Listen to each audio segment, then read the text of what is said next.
Hello बच्चों, और सब बढ़िया। मैं आशा करता हूँ कि आप सभी अच्छे हो, पढ़ाई भी आपकी अच्छी चल रही होगी। और हम आगे बात करते हैं। कल आपने मूलकों के बारे में अध्ययन किया था और मूलक मैंने आवेश के आधार पर दो प्रकार के बताए थे। कितने प्रकार के? पहला तो मैंने बताया था धनावेशित मूलक। क्या बताए थे? धनावेशित मूलक। और धनावेशित मूलकों को एक और नाम दिया था मैंने। क्या नाम दिया था? क्षारीय मूलक। क्षारीय मूलक, क्योंकि ये क्षारों से क्या होते हैं? प्राप्त होते हैं। क्षारों से प्राप्त होते हैं। दूसरी मैंने बात की थी किसकी? दूसरी मैं बात कर रहा हूँ जो आज नेक्स्ट करूँगा, वो क्या है? अम्लीय क्या है? ऋणावेशित मूलक। क्या है? ऋणावेशित मूलक। और ऋणावेशित मूलकों को कहते हैं हम अम्लीय मूलक। क्या कहते हैं? अम्लीय मूलक। तो सबसे पहले धनावेशित मूलक, जिन पर धनावेश उपस्थित होता है और क्षारों से क्या किए जाते हैं? प्राप्त किए जाते हैं। क्या कहलाते हैं? धनावेशित मूलक। ऋणावेशित मूलक की बात करें, जिन पर क्या उपस्थित होता है? ऋणावेश उपस्थित होता है। क्या उपस्थित होता है? ऋणावेश उपस्थित होता है। और किससे प्राप्त किए जाते हैं? अम्लों से प्राप्त किए जाते हैं। किससे प्राप्त किए जाते हैं? अम्लों से प्राप्त किए जाते हैं। क्या कहलाते हैं? ऋणावेशित मूलक कहलाते हैं। धनावेशित मूलक में मैंने कई टाइप बताए थे। एक संयोजी, जिन पर क्या था? एक धनावेश था। एक धनावेश क्या था? एक संयोजी क्षारीय मूलक। फिर मैंने बताए थे दो संयोजी क्षारीय मूलक। तीसरे बताए थे त्रिसंयोजी क्षारीय मूलक। और नेक्स्ट क्या बताए थे? चतुर्संयोजी क्षारीय मूलक। अब नेक्स्ट में बात करता हूँ ऋणावेशित मूलक या अम्लीय मूलक। ऋणावेशित मूलक या अम्लीय मूलक, सबसे पहले आपको समझ में आ गया होगा कि जिन पर क्या उपस्थित होता है? ऋणावेश। क्या उपस्थित होता है? ऋणावेश। जिन पर ऋणावेश उपस्थित होता है वो क्या कहलाते हैं? ऋणावेशित मूलक कहलाते हैं। और ये अम्लों से प्राप्त होते हैं। किससे प्राप्त होते हैं?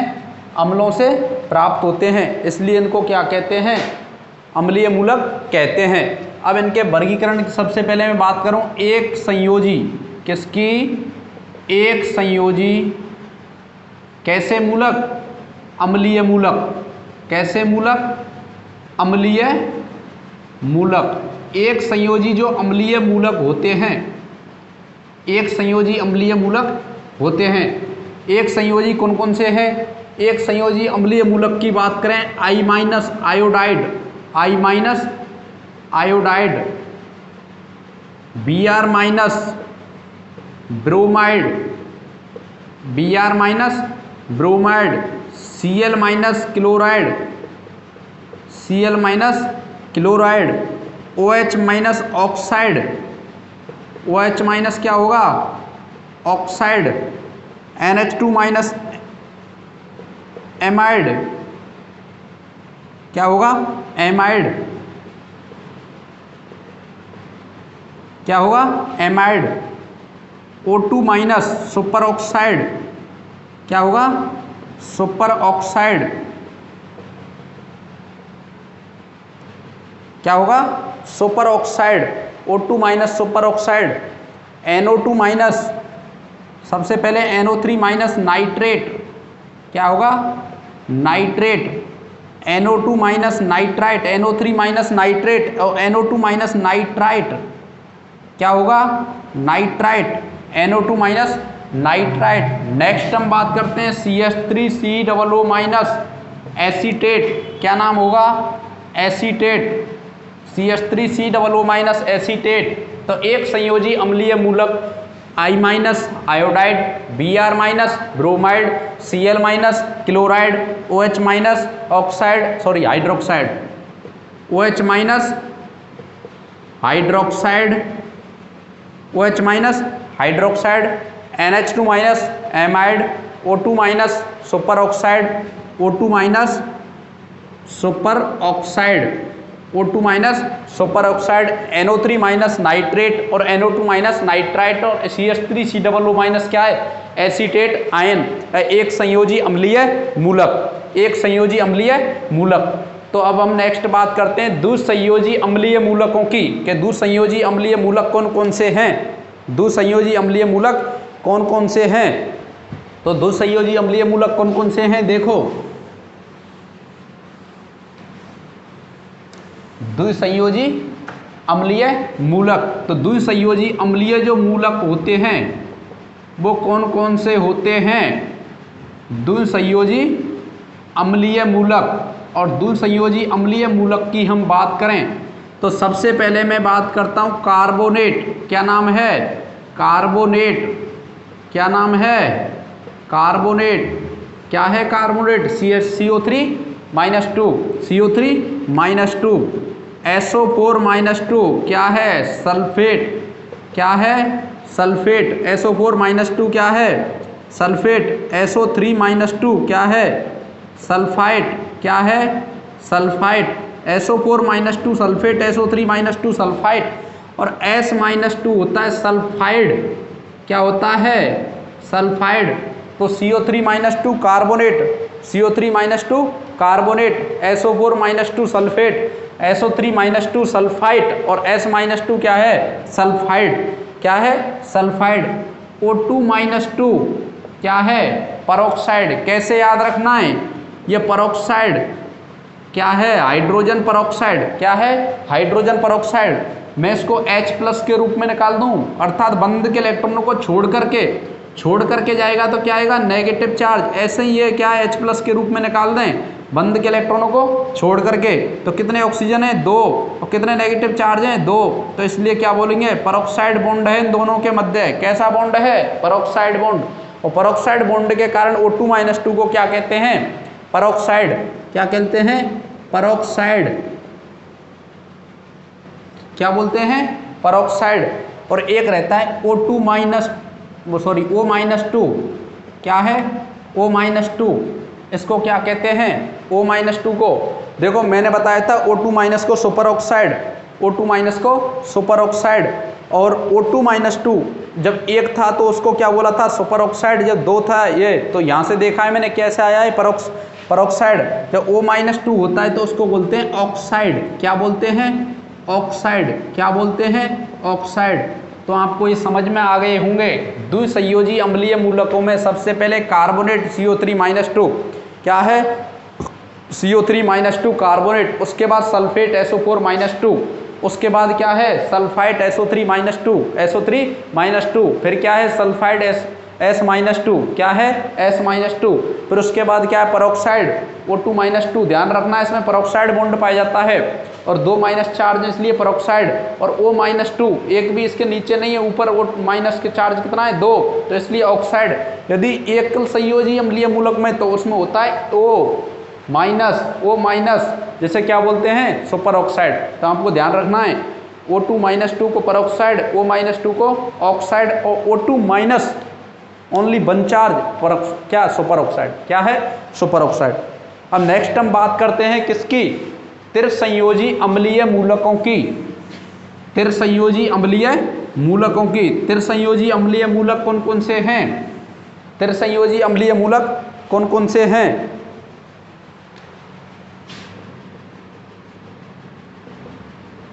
त्रिसंयोजी अम्लीय मूलक। और त्रिसंयोजी अम्लीय मूलक सबसे पहले तो मैं बताऊं फॉस्फेट PO4 माइनस 3 क्या है, phosphate, BO3 minus 3 borate, BO3 minus 3 क्या है, बोरेट, क्या है, बोरेट। और नेक्स्ट में बात करता हूं, देखो सबसे पहले फॉस्फेट, बोरेट, फिर आपको पता है FeCN का होल 6 माइनस 3, इसको कहते हैं फेरीसाइनाइड, फेरो क्या है, फेरीसाइनाइड, क्या है, फेरीसाइनाइड। तो ये त्रिसंयोजी अम्लीय मूलक हैं, PO4 minus 3 phosphate, BO3 minus 3 borate और क्या है फेरी साइनाइड, क्या है फेरी साइनाइड। और एक और मैं आपको लिखाता हूं, एक और है N-3 नाइट्राइड, क्या है नाइट्राइड, ध्यान रखना, क्या ध्यान रखोगे, NH2- एमाइड, क्या है amide, NH-2 amide, NH-2 amide और N-3 nitride, N-3 nitride, NO3- nitrate. मैं इनको डिफ्रेंशिएट कर रहा हूँ क्यों, यहाँ तो ये अलग अलग हैं सभी। NO2- नाइट्राइट, क्या है नाइट्राइट, क्या है नाइट्राइट। और मैं बात करता हूँ यदि N के नीचे 3 आ जाए, मतलब 3 N हो, इसे बोलते हैं एजाइड। क्या बोला जाता है, एजाइड। तो ध्यान रखना NH2- एमाइड, क्योंकि ये अमोनिया में से एक हाइड्रोजन को निकाल करके बना है। ये क्या है एमोनिया, अमोनिया, क्या है अमोनिया, और अमोनिया में से एक हाइड्रोजन मैंने हटाया तो क्या आ गया एमाइड, एमाइड। फिर अमोनिया में से 2 हाइड्रोजन मैंने हटा दिए एमाइड और 3 हटा दिए नाइट्राइड। NO3- को बोलते हैं नाइट्रेट, NO2- को नाइट्राइट, N3- को क्या बोलते हैं एजाइड, क्या बोलते हैं एजाइड। अब नेक्स्ट बात करता हूं मैं चतुसंयोजी अम्लीय मूलकों की। किसकी बात करता हूं, चतुसंयोजी अम्लीय मूलक। और चतुसंयोजी अम्लीय मूलक में आपको केवल एक याद रखना है, वो है यहां लिखा है फेरी। अब आप यहां को याद रखना है फेरोसाइनाइड, क्या याद रखना है फेरोसाइनाइड। तो यहां पर मैं बात करूं चतुसंयोजी अम्लीय मूलकों की, चतुसंयोजी अम्लीय मूलक, चतुसंयोजी अम्लीय मूलक वो क्या है FeCN का होल 6 -4। देखो -3 आ जाए तो त्रिसंयोजी, जिसे कहते हैं फेरीसाइनाइड, -4 आ जाए तो फेरोसाइनाइड। क्या नाम होगा फेरोसाइनाइड, साइनाइड, फेरोसाइनाइड। और चार्ज क्या है -4, इसलिए चतुसंयोजी अम्लीय मूलक। तो ध्यान रखना है फेरोसाइनाइड, फेरोसाइनाइड। तो आपको याद रखना है फेरीसाइनाइड और फेरोसाइनाइड। तो मैंने मूलक की परिभाषा बताई, क्या बताई मूलक, और फिर मूलक को मैंने एक तो सरल मूलक या संयुक्त मूलक, और वो बताए थे साधारण मूलक और संयुक्त मूलक। जब एक होता है, एक परमाणु होता है तो साधारण, और जब एक से अधिक होते हैं क्या हो गया संयुक्त मूलक। फिर आवेश के आधार पर मैंने 2 प्रकार के बताए थे। 2 प्रकार के कौन कौन से बताए थे, एक तो ऋणावेशित मूलक, क्या ऋणावेशित मूलक, और एक धनावेशित मूलक। पहला बताया था मैंने धनावेशित मूलक, और धनावेशित मूलक क्या होते हैं क्षारीय मूलक होते हैं, क्योंकि क्षारों से क्या किए जाते हैं प्राप्त किए जाते हैं, क्षारों से प्राप्त किए जाते हैं। दूसरे की मैंने बात करी किसकी ऋणावेशित मूलक, और उसमें मैंने धनावेशित मूलकों में वर्गीकरण बता दिया, एकल संयोजी, 2 संयोजी, त्रिसंयोजी, चतुर्संयोजी, कैसे क्षारीय मूलक। फिर मैंने दूसरा बताया था, दूसरा क्या बताया कैसा ऋणावेशित मूलक, और ऋणावेशित मूलक को मैंने क्या नाम दिया था अम्लीय मूलक, क्योंकि अम्लों से प्राप्त होते हैं। किससे प्राप्त होते हैं अम्लों से प्राप्त होते हैं। और इसमें मैंने बताया था एकल संयोजी अम्लीय मूलक, द्विसंयोजी अम्लीय मूलक, त्रिसंयोजी अम्लीय मूलक और चतुर्संयोजी अम्लीय मूलक। और कुछ जो मूलक है मैंने डिफरेंशिएट बताया कि यहाँ पे सेम ग्रुप से लगते हैं देखने में, लेकिन ये क्या होते हैं अलग अलग होते हैं, क्या होते हैं अलग अलग होते हैं। अब आपको क्या है रासायनिक सूत्र बनाना आना चाहिए, और रासायनिक जो सूत्र है वो कब बनाना आएगा, जब आपको ये मूलक याद होंगे, मूलक ज्ञात होंगे। क्या ज्ञात होंगे मूलक। तो देखो, और ये जो क्वेश्चन है ना जो मूलक में बता रहा हूँ, ये पिछली साल एक रीट में क्वेश्चन पूछा गया है। किसमें रीट में, और रीट इसमें से रीट में भी क्वेश्चन खूब आते हैं। तो देखो सबसे पहले मैं बात करता हूँ Mg या SO4। तो सबसे पहले आपको मूलकों पर चार्ज याद होना चाहिए, आवेश। आपको पता है Mg पर +2 होता है, क्या होता है +2, SO4 पर -2 होता है, SO4 पर -2 होता है। इनको मैं यहाँ लिखता हूँ Mg पर क्या होता है 2 होता है, और SO4 पर भी क्या होता है 2 होता है, क्या होता है 2। अब इसको मैं वज्र गुणन कर लेता हूँ, क्या कर लेता हूँ वज्र गुणन। अब पहले सूत्र को मैं ऐसे की ऐसे ही लिख देता हूँ MgSO4। देखो 2 इधर आएगा इसकी जड़ में, और ये 2 आएगा इसकी पूरे पर है, ये तो इसकी जड़ में। तो देखो ये 2 इसकी जड़ में आएगा और ये 2 इसकी जड़ में आएगा।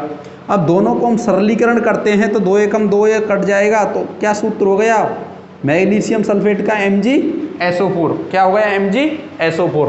एक और सबसे सरल बताता हूँ मैं NaCl। Na पर पता है आपको प्लस चार्ज होता है और Cl पर क्या होता है माइनस चार्ज होता है, अर्थात Na क्या है +1 चार्ज और Cl पर -1। दोनों का क्या करते हैं वही वज्रगुणन, क्या करते हैं वज्रगुणन। और सेम पहले तो सूत्र को उतार देते हैं NaCl, एक इसकी जड़ में आएगा एक इसकी और ये इसकी जड़ में आएगा और दोनों समान है सरलीकरण होने पर, इसलिए रासायनिक जो सूत्र होगा Na+ और Cl- का क्या होगा, ये रासायनिक सूत्र तो क्या है MgSO4 और ये रासायनिक सूत्र क्या है, रासायनिक सूत्र NaCl, जो कि आप रोज घरों में यूज करते हो सुबह शाम। NaCl नमक बोला जाता है इसको, क्या बोला जाता है नमक, क्या बोला जाता है नमक। अब बात करते हैं नेक्स्ट फॉर्मूला की, किसकी नेक्स्ट फॉर्मूला की। तो इसको आप उतार लो और आप प्रैक्टिस भी करना है इन पर, क्या करना प्रैक्टिस। प्रैक्टिस कब होगी जब आपको मूलक ज्ञात होंगे, मूलक ज्ञात होंगे। तो देखो नेक्स्ट हम बात करते हैं, किसकी बात करते हैं, ये एल्युमिनियम कितना चार्ज होता है +3 और ये SO4 अभी मैंने बताया कितना चार्ज होता है -2। कितना होता है -2। आपको पता है एल्युमिनियम पर +3 चार्ज है इसलिए मैं यहाँ लिख लिया 3 और SO4 पर कितना चार्ज है 2 इसलिए मैंने यहाँ लिख लिया वही वज्रगुणन। क्या यूज में लेंगे वज्रगुणन। सबसे पहले मैं सूत्र को एज इट इज ऐसा लिखूंगा, लिख दिया। आपको पता है 2 इसकी जड़ में आएगा, लगा दिया जड़ में, 3 इसकी जड़ में आएगा और आपको पता है ये पूरा ही है तो पूरे की जड़ में आएगा। तो एल्युमिनियम सल्फेट का जो सूत्र होगा वो क्या होगा Al2SO4 का होल थ्राइस। दोबारा से देखेंगे यदि कोई प्रॉब्लम हो तो। एल्युमिनियम आपको पता है त्रिसंयोजी मूलक है, कैसा है त्रिसंयोजी, कैसा मूलक है त्रिसंयोजी, और क्षारीय मूलक है और ये क्या है अम्लीय मूलक। तो देखो इस पर चार्ज कितना है +3, मैंने 3 लिख दिया यहाँ पर। इस पर चार्ज कितना है -2 इसलिए 2 लिख दिया। अब यहाँ हम बात करते हैं AlSO4 मैंने सेम एज इट इज यहाँ पर लिख दिया। इसका जो 2 है इसकी जड़ में आएगा और इसका 2 है इसकी जड़ में आएगा। और एल्युमिनियम सल्फेट का जो फॉर्मूला है वो क्या होता है Al2SO4 का होल थ्राइस, Al2SO4 का होल थ्राइस। नेक्स्ट हम बात करते हैं मैग्नीशियम। पता है आपको कितना चार्ज होता है, अभी बताया मैंने +2 होता है और कार्बोनेट पर कितना होता है -2 होता है। आपको पता है इस पर भी 2 इस पर भी 2। तो सरलीकरण कर लो या पहले सूत्र लिख लो फिर सरलीकरण कर लेना।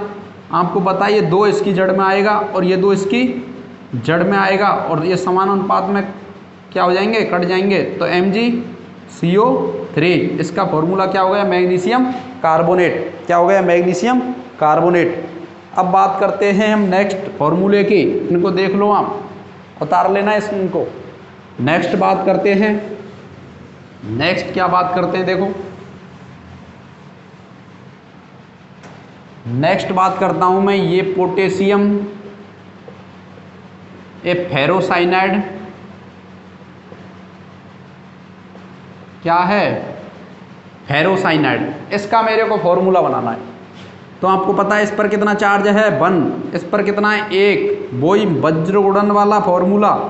तो ये K लगा दिया, ये K लगा दिया, इसका 4 इसकी जड़ में लगा दिया और अंदर वाला मेरे को सेम लिखना है, अंदर वाला सेम लिखना है। इसमें छेड़खानी नहीं करनी है, आपको छेड़खानी नहीं करनी है। इधर देखिए ये इसकी जड़ में आएगा, एक का कोई मतलब नहीं। तो ये क्या हो गया potassium ferricyanide, ferrocyanide, potassium ferrocyanide, ferrocyanide, potassium ferrocyanide. कैसे याद रखना है कि आपको पता है कि फेरी है कि फेरो है, तो -3 पर आता है फेरी और -4 पर आता है फेरो। क्या आता है और फेरी फेरो। कैसे याद करेंगे फेरी फेरोसाइनाइड, कैसे याद करेंगे फेरी फेरोसाइनाइड। तो अब देखो नेक्स्ट हम बात करते हैं, आपको कुछ जो फॉर्मूले हैं वो घर से बनाकर लाने हैं। जैसे पहला मैं एग्जांपल दे दूं, Na का किसके साथ चार्ज खुद आपको याद रखना है, चार्ज क्या करना है खुद याद करना है। Na का N3 के साथ, Na का N3 के साथ। मैंने यहाँ चार्ज नहीं दिए, चार्ज आपको याद करना है। क्या करना है? याद करना है। दूसरे मैं एग्जाम्पल देता हूँ, क्या देता हूँ?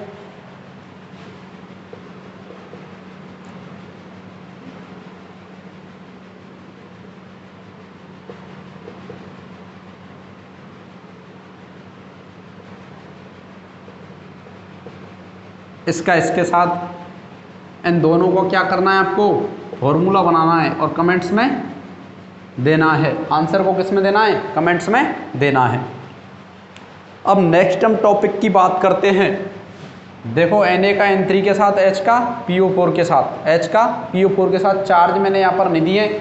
चार्ज क्या करना है आपको? ज्ञात करना है, और ज्ञात करके क्या बनाना है? फॉर्मूला बनाना है या रासायनिक सूत्र का निर्माण करना है। मैं इसको मिटा देता हूँ। अब नेक्स्ट बात करते हैं परमाणु द्रव्यमान की।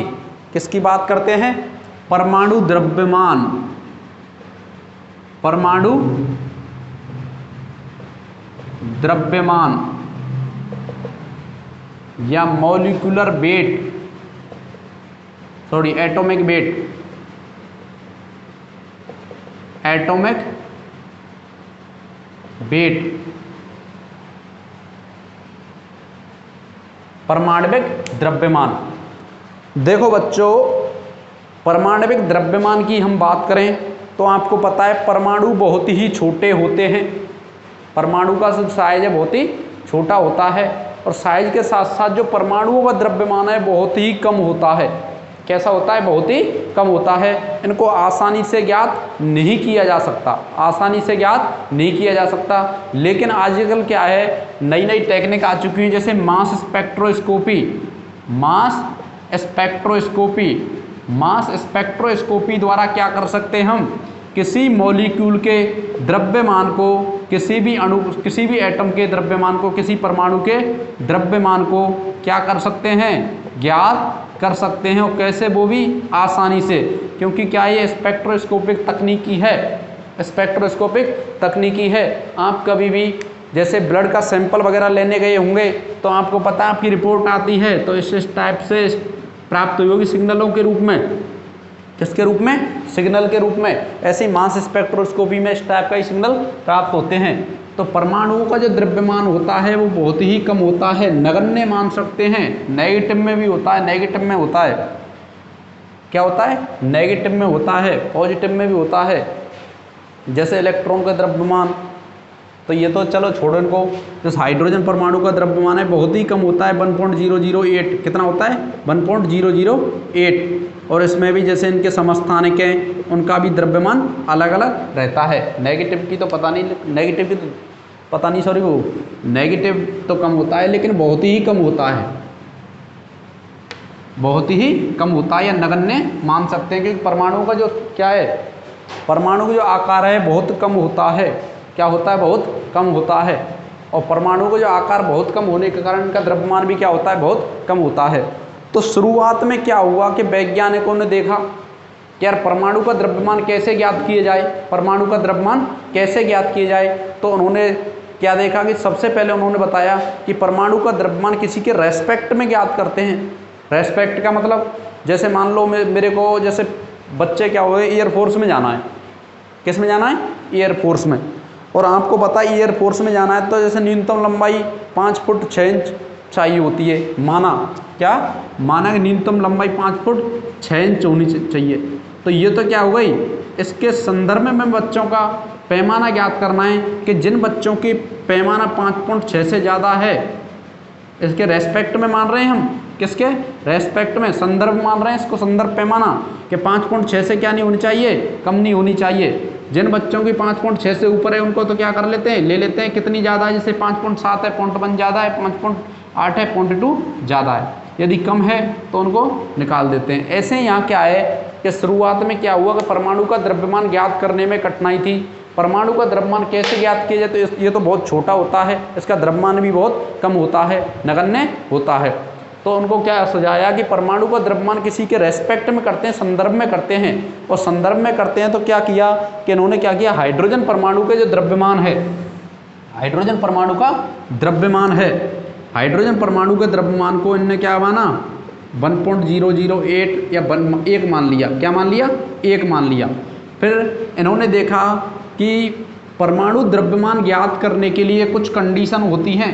कंडीशन कैसे होती हैं? कंडीशन ये होती है, जैसे हम क्लास में कोई मॉनिटर बनाते हैं, क्लास में मॉनिटर बनाते हैं तो आपको पता है मॉनिटर बनाते हैं तो हम ये देखते हैं कि बच्चा रेगुलर आता है या नहीं आता है, बच्चा रेगुलर आता है या नहीं आता है। सबसे पहले उसकी प्रेजेंट ज़्यादा से ज़्यादा होनी चाहिए। ऐसा नहीं कि वो तो साल में खूब आराम से छुट्टी मार रहा है और ऐसे को तो क्या करेंगे, मॉनिटर नहीं बना सकते। तो सबसे पहले मैं कंडीशन बताऊं, उसकी प्रेजेंट क्या होनी चाहिए, उपस्थिति ज़्यादा से ज़्यादा होनी चाहिए। अर्थात मैं बोल सकता हूं कि हमको परमाणु द्रव्यमान ज्ञात करने के लिए इसमें जो मानक मानते हैं, जो अभी जैसे मैंने हाइड्रोजन माना है, हाइड्रोजन माना था, ये हाइड्रोजन आगे चल के क्या कर दिया, कैंसिल कर दिया। क्या कर दिया? कैंसिल कर दिया। वो रीजन था, मैं इसको अभी बता रहा हूँ कैसे कैंसिल कर दिया। कि किसी भी परमाणु के द्रव्यमान को ज्ञात करने के लिए किसी रेस्पेक्ट की आवश्यकता होती है, संदर्भ में ज्ञात किया जाता है। उस संदर्भ में ज्ञात करने के लिए सबसे पहले उसकी बाहुल्यता उच्च होनी चाहिए, अर्थात वो प्रकृति में अधिक मात्रा में पाए जाना चाहिए, प्रकृति में अधिक मात्रा में पाए जाना चाहिए। दूसरे की मैं बात करूं तो उसकी जो रिएक्टिविटी है, क्या है, रिएक्टिविटी या क्रियाशीलता, क्या क्रियाशीलता, वो कम होनी चाहिए। क्या होनी चाहिए? कम होनी चाहिए, लीस्ट रिएक्टिव होना चाहिए। मतलब जो मॉनिटर बनाते हैं तो उसकी उपस्थिति भी खूब होनी चाहिए। दूसरी कंडीशन ये है कि उसको सुन्न-सान सा नहीं रहना चाहिए, शांत स्वभाव का, तो इस टाइप के को मॉनिटर हम नहीं बना सकते। तो थोड़ा बहुत एक्टिव भी होना चाहिए। तो कैसा होना चाहिए? क्रियाशील होना चाहिए, लेकिन अधिक क्रियाशील नहीं होना चाहिए। कैसा? अधिक क्रियाशील नहीं होना चाहिए कि खुद ही उधम मचाता हो, खुद ही उधम मचाता हो, खुद ही क्लास को डिस्टर्बेंस करता हो। तो ऐसे मॉनिटर की भी क्या है, आवश्यकता नहीं है। चौथे की हम बात करें कि उसके परिवार वाले, उसके मानो मॉनिटर बना दिया कोई भी बच्चा और उस बच्चे के परिवार वाले ही 2-4 भाई बहन उसमें पढ़ते हैं, क्लास में 2-4 भाई बहन पढ़ते हैं, तो वो क्या करेगा, पक्षपात करेगा। क्या करेगा? पक्षपात करेगा। पक्षपात करेगा, इसलिए उसको हम मॉनिटर नहीं बना सकते। तो क्या पक्षपात का मतलब है आइसोटोप, या मैं बोल दूँ समस्थानिक, आइसोटोप या समस्थानिक क्या होने चाहिए, कम होने चाहिए। अब दोबारा से इसको समझेंगे कि सबसे पहले क्या किया वैज्ञानिकों ने, हाइड्रोजन को संदर्भ में माना। क्या माना? हाइड्रोजन को संदर्भ माना। और हाइड्रोजन के संदर्भ में किसी भी परमाणु को हम द्रव्यमान क्या करते थे, ज्ञात करते थे। क्या करते थे? ज्ञात करते थे। लेकिन बाद में पता चला कि कुछ तत्वों का जो द्रव्यमान है क्या है, परमाणु द्रव्यमान है। कुछ परमाणु का जो द्रव्यमान है वो भिन्न के रूप में प्राप्त होता है। किसमें? भिन्न के रूप में प्राप्त होता है। और इसके आइसोटोप भी 3-3 है, आइसोटोप भी 3-3 है। और इसकी जो एविडेंस है, एक आइसोटोप की हाइड्रोजन की 98 के समथिंग है, दूसरी तो 0.001 है, जबकि और दूसरे की क्या है, 1% है, इस टाइप से।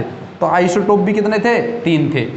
फिर इसके बाद देखा कि ऑक्सीजन O16 है, ऑक्सीजन O16 है।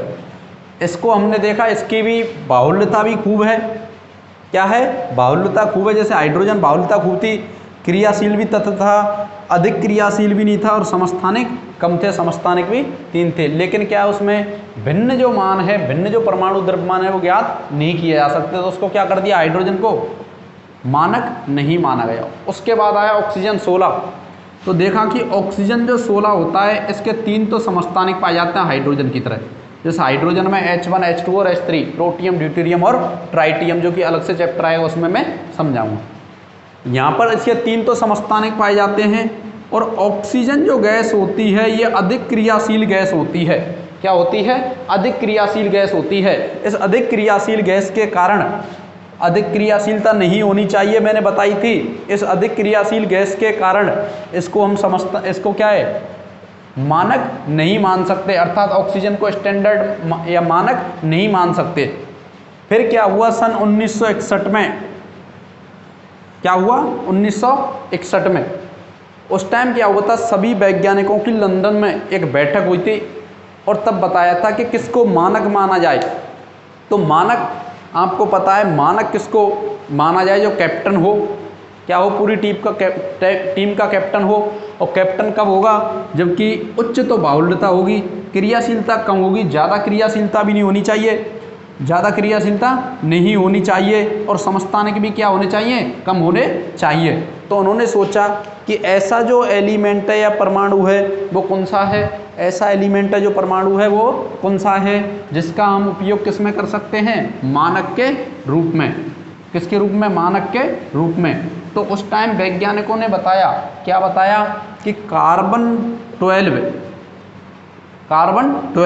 क्योंकि आपको पता है कार्बन परमाणु जो कि परमाणु क्रमांक 6 होता है, इसका जो द्रव्यमान है 12, ये जो समस्थानिक है कार्बन परमाणु का, समस्थानिक 3 होते हैं, एक तो कार्बन 12, एक कार्बन 13, एक कार्बन 14 होता है, कार्बन 14 होता है, ये 3 समस्थानिक होते हैं। तो उन्होंने देखा कि जो कार्बन है इसकी बहुल्यता भी खूब है, कार्बन जो 12 होता है इसकी 99 पॉइंट कुछ % बहुल्यता है, जबकि कार्बन 13 की, इन दोनों की 1 पॉइंट से भी क्या है, कम है, इसकी तो 0.00 कुछ है, इसकी 1 के समथिंग है।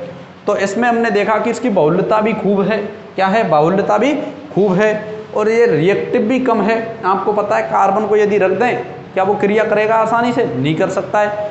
क्रियाशील भी है, कैसे क्रियाशील, यदि उसमें माचिस तीली से आग लगा दें पेट्रोल डालकर तो क्रिया भी करता है, क्या करता है, क्रिया भी करता है। और नेक्स्ट में 4 की बात करूंगा, आइसोटोप भी ज़्यादा नहीं है, 3 आइसोटोप हैं इसके, किसके, 3 आइसोटोप हैं। पहले तो 1 आइसोटोप ही ज्ञात था, अब क्या इसके 2 आइसोटोप ज्ञात हो गए। तो उस टाइम 1 आइसोटोप ज्ञात था, इसको क्या मान लिया गया, मानक, क्या मान लिया गया, मानक के रूप में, स्टैंडर्ड के रूप में, अर्थात मैं बोल दूं कैप्टन, क्या बना लिया, कैप्टन, कप्तान। और सी से क्या चालू होता है, कार्बन, और कार्बन से ही कप्तान। इसलिए परमाणु द्रव्यमान ज्ञात करने के लिए मानक के रूप में क्या माना गया, कार्बन परमाणु, कौन से को, कार्बन 12 समस्थानिक को माना गया। किसको माना गया, कार्बन 12 समस्थानिक को माना गया। और इसकी क्या परिभाषा दी, क्या परिभाषा दी, देखो परिभाषा की मैं बात करता हूं, ये दी कि किसी परमाणु का जो द्रव्यमान है, किसी परमाणु का द्रव्यमान कार्बन 12 परमाणु, जो मैंने अभी बताया इसको कैप्टन माना था, कार्बन 12 परमाणु के 1/12वें भाग से, 1/12वें भाग से कितना गुना भारी है, कितना गुना भारी है। देखो ये लैंग्वेज तो आपको क्या है, याद कर लेनी है, क्या है, याद कर लेनी है, लेकिन आपको निकालना आना चाहिए थे। आपको पता है परमाणु द्रव्यमान को हम किस में याद करते हैं, एएमयू में। किस में याद करते हैं, एएमयू, लेकिन आजकल यूज करते हैं यू। एएमयू का मतलब होता है atomic mass unit, atomic mass unit, atomic mass unit को परमाणु द्रव्यमान इकाई किस में ज्ञात किया जाता था, परमाणु द्रव्यमान इकाई, परमाणु द्रव्यमान इकाई। और यू का मतलब होता है यूनिफाइड मास, यूनिफाइड मास, एकीकृत द्रव्यमान। आजकल इसको यू से रिप्रेजेंट किया जाता है, किससे प्रदर्शित किया जाता है, यू से प्रदर्शित किया जाता है। तो किसी परमाणु का जो द्रव्यमान होता है कार्बन 12 परमाणु के 1/12वें भाग से, कार्बन 12 परमाणु के 1/12 भाग से कितना गुना भारी है, उसको ऐसा आधार पर हम परमाणु का द्रव्यमान क्या करते हैं, ज्ञात करते हैं। परमाणु का द्रव्यमान क्या करते हैं, ज्ञात करते हैं। और परमाणु का द्रव्यमान की हम बात करें, किसकी, परमाणु का द्रव्यमान, तो आपको ये तो परिभाषा हो गई जो कि आपकी बुक में दे रखी है, लेकिन आपको परमाणु का द्रव्यमान क्या होना चाहिए, निकालना आना चाहिए। और परमाणु का द्रव्यमान कैसे निकालते हैं, क्या फॉर्मूला है वो मैं आपको बता रहा हूँ। देखो 1900 सबसे पहले किसी एटम का जो द्रव्यमान होता है, किसी परमाणु, ये लिखना है आपको, ये इंपॉर्टेंट है, किसी परमाणु का जो द्रव्यमान होता है वो किस में होता है, एएमयू में। अभी मैंने बताया एएमयू, एटॉमिक मास यूनिट, एकीकृत द्रव्यमान इकाई, एटॉमिक मास यूनिट किस में होता है? एएमयू में होता है, एटॉमिक मास यूनिट। और अभी हमने किसके संदर्भ में ज्ञात किया था? कार्बन 12 परमाणु। किसके संदर्भ में? कार्बन 12 परमाणु। तो कार्बन 12 परमाणु का द्रव्यमान में ज्ञात करता हूं। कार्बन 12 परमाणु का द्रव्यमान, कार्बन 12 परमाणु का द्रव्यमान बराबर कितना होता है? 12 एएमयू माना। क्या होता है? 12 एएमयू। क्या? 12 एएमयू। देखो मैं एएमयू में इसको रिप्रेजेंट करूंगा प्रदर्शित, तो 12 इधर आ जाएगा, तो 1 एएमयू बराबर कितना आएगा? 12 का भाग इसमें लग जाएगा। कार्बन 12 परमाणु का द्रव्यमान, कार्बन 12 परमाणु का द्रव्यमान अपोन क्या हो जाएगा? 12। क्या हो जाएगा? 12। तो 1 एएमयू बराबर होता है कार्बन 12 परमाणु का द्रव्यमान अपॉन 12। अब कैसे भी हमको कार्बन 12 परमाणु का द्रव्यमान ज्ञात हो जाए तो हम 1 एएमयू या एटॉमिक मास यूनिट या एटॉमिक मास यूनिट या इसी को बोलते हैं यूनिफाइड मास को हम क्या कर सकते हैं? ज्ञात कर सकते हैं। क्या कर सकते हैं? ज्ञात कर सकते हैं। तो आपको एएमयू बराबर होता है कार्बन 12 परमाणु का द्रव्यमान अपॉन 12, कार्बन 12 परमाणु का द्रव्यमान अपॉन 12। अब हमको कार्बन 12 परमाणु का द्रव्यमान कैसे ज्ञात करना है? तो आपको देखो कार्बन 12 परमाणु का द्रव्यमान, तो आपको यहाँ तक लिख लो, मैं इसको मिटा देता हूँ, इसको मिटा देता हूँ।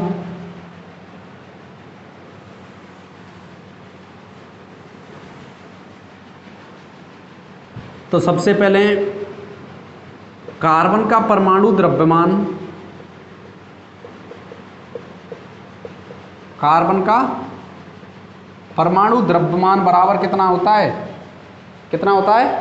12 ग्राम, और वो भी किस में? मोल में, पर मोल में, 12 ग्राम प्रति मोल। यदि मैं मोल को इधर ले आऊं तो 1 मोल कार्बन परमाणु का द्रव्यमान हो जाएगा। 1 मोल कार्बन परमाणु का द्रव्यमान, 1 मोल कार्बन परमाणु का, 1 मोल कार्बन परमाणु का द्रव्यमान बराबर कितना हो जाएगा? 12 ग्राम। कितना हो जाएगा? 12 ग्राम। और 1 मोल एवोगाड्रो नंबर जिसे किससे रिप्रेजेंट करते हैं? Na से। किससे? Na। और Na का जो मान होता है 6.022 इंटू 10 की पावर 23। कितना मान होता है? 6.022 इंटू 10 की पावर 23। तो मैं इसकी जगह क्या लिख सकता हूँ? 6.022 इंटू 10 की पावर 23 कार्बन परमाणु का द्रव्यमान, कार्बन परमाणु का द्रव्यमान बराबर कितना होता है? 12 ग्राम। कितने के? 12 ग्राम। अब मैं 1 कार्बन परमाणु के द्रव्यमान की बात करूं, कितने की? 1 कार्बन परमाणु का द्रव्यमान, कार्बन परमाणु का द्रव्यमान, तो इसमें 12 ग्राम में मैं क्या करूं? इस Na का भाग दे दूं। Na का मान क्या है? 6.022 इंटू 10 की पावर 23। 6.022 इंटू 10 की पावर 23। तो यहाँ पर 1 कार्बन परमाणु का क्या हो गया? द्रव्यमान ज्ञात हो गया, जो कि मैंने वहाँ पर इससे पहला जो समीकरण था उसमें मैंने लिखा था एएमयू बराबर कार्बन परमाणु का द्रव्यमान, कार्बन 12 परमाणु का द्रव्यमान, कार्बन 12 परमाणु का द्रव्यमान अपोन क्या लिखा था मैंने? 12। एएमयू बराबर कार्बन 12 परमाणु का द्रव्यमान अपोन क्या लिखा था? 12। तो एक इधर और देखो, इसको मैं Na से रिप्रेजेंट करता हूं, या मैं लिखता हूं 1 कार्बन परमाणु का द्रव्यमान बराबर 12 ग्राम अपॉन Na, एवोगाड्रो नंबर 12 ग्राम अपॉन Na, ये लिख सकता हूं मैं 12 ग्राम अपॉन Na। तो यहाँ देखो इस मान को मैं, यहाँ तो इसको मैं पहले 1 नंबर दे दूं, पहला था ये, और इसको 2 नंबर। अब कार्बन 12 परमाणु के, अर्थात 1 कार्बन परमाणु के जो द्रव्यमान की जगह मैं क्या लिख दूं? 12 ग्राम अपॉन Na। तो 1 एएमयू बराबर देखो कार्बन 12 परमाणु का द्रव्यमान कितना है 12 ग्राम अपॉन कितना है Na इंटू 1/12 12 से 12 तो एक AMU बराबर होता है 1/1/Na कितना होता है 1/Na कितना होता है 1/Na तो एक AMU बराबर कितना होता है 1/Na। तो देखो दोबारा से और कि सबसे पहले हमने ये रखा था एक AMU बराबर होता है कार्बन परमाणु का द्रव्यमान। सबसे पहले मैं बताया था mass of carbon atom, mass of any carbon atom, किसी भी परमाणु का जो द्रव्यमान होता है वो AMU में होता है। फिर हमने संदर्भ क्या माना था कार्बन 12 समस्थानिक को, इसलिए कार्बन 12 समस्थानिक का परमाणु जो द्रव्यमान था वो क्या था 12 ग्राम।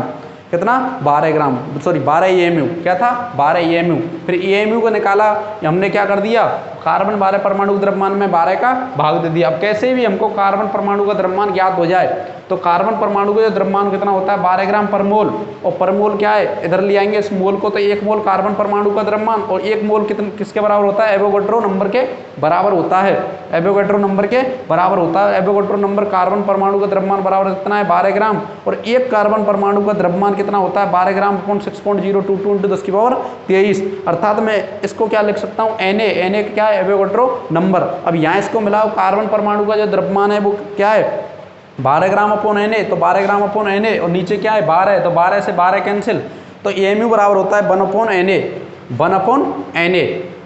तो नेक्स्ट अब इसको मैं मिटा देता हूँ, नेक्स्ट मिटा देता हूँ कि इसको मैं आगे सॉल्व करूँगा। देखो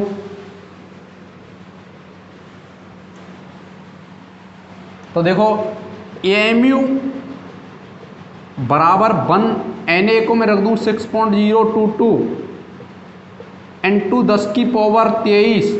10⁻23 देखो मैं ऊपर और नीचे 10 का गुणा कर देता हूँ, 10 का गुणा कर देता हूँ, तो एक AMU बराबर ऊपर 10 और नीचे 6.022 × 10⁻24, ऊपर 10⁻24 जाएगा तो माइनस में हो जाएगा, क्या हो जाएगा माइनस में, तो 10 अपॉन 6.022 × 10⁻24, इसमें हम जब भाग देंगे किसमें 10 में 6.022 का, तो एक AMU बराबर होता है 1.66 और 10⁻24 किसमें AMU में, किसमें AMU में, सॉरी ग्राम में आएगा, ये ग्राम है यहाँ पर 1 ग्राम किस में आएगा ग्राम में। तो एक AMU बराबर होता है 1.66 × 10⁻24 ग्राम, -24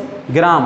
तो अब देखो इसको दोबारा से समझ लो, एक AMU कार्बन 12 परमाणु का द्रव्यमान अपन 12 कार्बन 12 परमाणु को हमने द्रव्यमान लिखा था 12 ग्राम पर मोल, और 1 मोल का हमने फिर क्या निकाला था द्रव्यमान, 1 मोल की जगह क्या लिखा था एवोगैड्रो नंबर के बराबर, अवोगाद्रो संख्या के बराबर। फिर एक कार्बन परमाणु का द्रव्यमान हमने क्या लिखा था 12 ग्राम में Na का भाग दिया, Na का मान कितना होता है 6.022 × 10⁻23। फिर हमने एक कार्बन परमाणु के द्रव्यमान को या इसमें क्या कर दिया रख दिया मान, और 12 ग्राम अपॉन Na को रख दिया, 12 से 12 कैंसिल, तो 1 ग्राम अपॉन Na 1 ग्राम अपॉन Na। फिर हमने क्या किया कि एक AMU बराबर होता है 1 ग्राम अपॉन Na का मान क्या होता है 6.022 × 10⁻23, 10 का ऊपर नीचे गुणा इसलिए किया कि हम इसको 10 करना चाहते हैं, क्योंकि जब मैं आपको डायरेक्ट समझाता था, क्योंकि जैसे एक 0 बढ़ाई यहाँ 0 बढ़ाएंगे तो 10⁻24 तो आपकी समझ में थोड़ा कम आ सकता था, लेकिन मैंने क्या कर दिया गुणा, तो 10 इधर रख लिया और ये क्या होगा 10⁻24 ऊपर ले जाएंगे इसको 10⁻24, 10 में जब भाग देंगे 6.022 का, तो एक AMU बराबर होता है 1.66 × 10⁻24 ग्राम।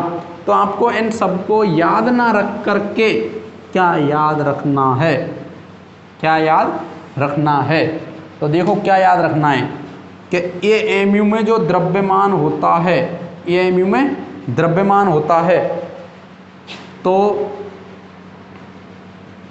परमाणु का द्रव्यमान किसी भी परमाणु का द्रव्यमान किसमें ग्राम में, किसका भाग देना है, ये जो स्टैंडर्ड यूनिट है ये क्या है स्टैंडर्ड यूनिट, और ये किसमें ग्राम पर मोल में, ग्राम पर सॉरी मोल में नहीं, EMU में, इधर ये वन की क्यों, वन बराबर होगा 1.66 इंटू 10⁻⁻24 ग्राम पर EMU, ग्राम पर EMU। तो ये क्या होगा, ग्राम पर EMU एटॉमिक मास यूनिट। तो इसका मान दे देंगे 1.66 इंटू 10⁻⁻24 ग्राम पर EMU एटॉमिक मास यूनिट, ग्राम पर EMU। ग्राम से ग्राम कैंसिल, ग्राम से ग्राम कैंसिल, और EMU का मान किस में प्राप्त होगा, EMU में। किस में, EMU में। तो आपको फॉर्मूला क्या याद रखना है, ये याद रखना है। क्या याद रखना है, किसी भी परमाणु के द्रव्यमान में, किसी भी परमाणु का द्रव्यमान में, और द्रव्यमान किस में होना चाहिए, ग्राम में, यानी किलो में हो। किसका भाग देंगे, स्टैंडर्ड जो यूनिट है 1.66 इंटू 10⁻⁻24 ग्राम पर EMU का, ग्राम पर EMU का। देखो इससे संबंधित मैं एक क्वेश्चन कराता हूं कि EMU में द्रव्यमान निकालने के लिए किसी भी परमाणु को जो द्रव्यमान होता है ग्राम में, उसमें इसकी स्टैंडर्ड यूनिट का भाग देना होता है, स्टैंडर्ड यूनिट का भाग देना होता है। जैसे अब मैं इस पर एग्जाम्पल कराता हूँ, इस पर बेसिक एग्जाम्पल क्या है कि आपको पता है EMU में हाइड्रोजन का जो द्रव्यमान होता है, क्या होता है, हाइड्रोजन का जो द्रव्यमान होता है, सॉरी ग्राम में हाइड्रोजन का जो द्रव्यमान होता है 1.67 इंटू 10⁻⁻24 हाइड्रोजन का EMU में द्रव्यमान निकालना है। तो आपको पता है कि हाइड्रोजन एटम का जो द्रव्यमान है, हाइड्रोजन एटम का द्रव्यमान प्रयोगों से जब प्राप्त हुआ था 1.67 इंटू 10⁻⁻24 क्या हुआ था, ग्राम प्राप्त हुआ था। क्या प्राप्त हुआ था, ग्राम प्राप्त हुआ था। अब देखो किसी भी परमाणु के द्रव्यमान अर्थात हाइड्रोजन परमाणु का द्रव्यमान, तो हाइड्रोजन परमाणु के द्रव्यमान में हम EMU में निकालें, यहाँ किस में दे रखा है, ग्राम में। क्वेश्चन ये है कि हाइड्रोजन परमाणु का द्रव्यमान प्रयोगों द्वारा 1.67 इंटू 10⁻⁻24 ग्राम प्राप्त हुआ, इसको EMU में क्या किए, परिवर्तित कीजिए। तो EMU में परिवर्तित करने के लिए मैं इस फॉर्मूला को उपयोग करूंगा, किसी भी परमाणु का द्रव्यमान ग्राम में। तो यहाँ पर क्या, हाइड्रोजन परमाणु का द्रव्यमान किस में, ग्राम में। फिर उसके बाद स्टैंडर्ड जो यूनिट है हमारी मानक इकाई, वो क्या है 1.66 इंटू 10⁻⁻24 क्या है, ग्राम पर EMU, ग्राम पर EMU। तो देखो ग्राम से ग्राम कैंसिल, EMU ऊपर 10⁻⁻24 से 10⁻⁻24, और हाइड्रोजन का EMU में जो द्रव्यमान होता है 1.0078 क्या होता है, 1.0078। तो बच्चों सबसे पहले हमने किसकी बात की, मूलक। किसकी बात की, मूलक। मूलक मैंने बता दिया अम्लीय और क्षारीय, अम्लीय और क्षारीय। फिर इसके बाद हमने किसकी बात की, परमाणु द्रव्यमान की। और आपको पता है परमाणु द्रव्यमान एक बहुत ही छोटी इकाई होती है, इसलिए इसको किसी के रेस्पेक्ट में ज्ञात किया जाता है। तो सबसे पहले हाइड्रोजन के रेस्पेक्ट में ज्ञात किया गया। हाइड्रोजन एक अधिक क्रियाशील है और उसके भिन्न में क्या प्राप्त हुए थे, इसके परमाणु द्रव्यमान अन्य तत्वों के भिन्न में प्राप्त हुए थे, इसलिए हाइड्रोजन को क्या कर दिया, कैंसिल कर दिया। फिर इसके बाद क्या लिया, ऑक्सीजन, उसको भी अधिक क्रियाशील होने के कारण क्या कर दिया, कैंसिल कर दिया।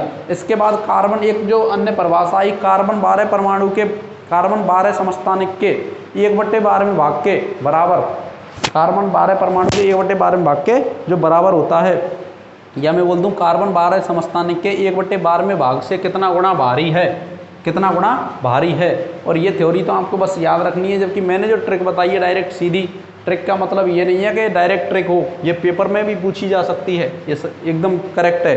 तो इसमें मैंने बताया किसी भी परमाणु का जो द्रव्यमान होता है वो किस में ज्ञात किया जाता है, EMU का। और हमने कार्बन 12 परमाणु को क्या माना था, संदर्भ माना था, इसलिए कार्बन 12 परमाणु का द्रव्यमान कितना हो गया, 12 EMU। फिर हमने 1 EMU ज्ञात किया था, तो 12 का क्या दे दिया, भाग दे दिया। क्या दे दिया, 12 का भाग दे दिया कार्बन 12 परमाणु में, किसमें। और फिर हमने क्या कर लिया, 1 EMU बराबर कार्बन 12 परमाणु का द्रव्यमान, और नीचे क्या था, 12। अब कार्बन 12 परमाणु या किस कार्बन परमाणु के द्रव्यमान को हमने ज्ञात किया था, वो कितना आया था, 12 ग्राम। कितना, 12 ग्राम। कितना, 12 ग्राम। फिर हमने क्या किया, आपको पता है 12 ग्राम पर मोल था, पर मोल था, इधर मोल को ले गए तो 1 मोल कार्बन परमाणु का द्रव्यमान 12 ग्राम और 1 मोल बराबर कितना होता है एवोगाड्रो नंबर 6.022 × 10⁻23 6.022 × 10⁻23। और 12 ग्राम में हमने क्या दे दिया, उसका भाग दे दिया। क्या दे दिया? भाग दे दिया। ये क्या आ गया, 1 कार्बन परमाणु का द्रव्यमान और मैंने इसको किससे रिप्रेजेंट किया था, Na से, तो 12/Na और हमने कार्बन 12 परमाणु के द्रव्यमान को क्या मान रख दिया 12/Na और 12 क्या था उसमें पहले से ही था, तो 12 से 12 कैंसिल 1/Na और वो भी क्या था ग्राम में 1/Na और इसको जब 1 में भाग दिया था Na का तो क्या आया था 1.66 × 10⁻24 फिर उसके बाद हमने क्या किया, स्टैंडर्ड यूनिट में EMU की जो फॉर्मूला, ये आपको डायरेक्ट याद रखना है EMU में द्रव्यमान याद करने। देखो ग्राम में याद करेंगे तो किसी भी परमाणु का द्रव्यमान ज्ञात हम करेंगे, EMU को गुणा कर देंगे, बस जोड़न इसी से सॉल्व हो जाएगा।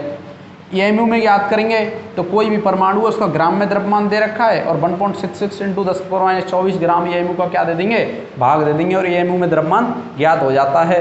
और यदि द्रव्यमान किसमें EMU में दे रखा है तो EMU को यहाँ रखेंगे और इधर इसका गुणा कर देंगे। अर्थात मैं बोलूँ कि किसी परमाणु का द्रव्यमान ग्राम में याद करना है तो आपको करना है ये EMU गुणा करना है किससे 1.66 × 10⁻24 से और ग्राम पर EMU होता है, ग्राम पर EMU होता है। तो देखो ये EMU से EMU कैंसिल, क्या बचा, ये ग्राम में आंसर बच गया। डायरेक्ट आप किससे याद कर सकते हो, इसकी इकाई से भी पता चल जाता है।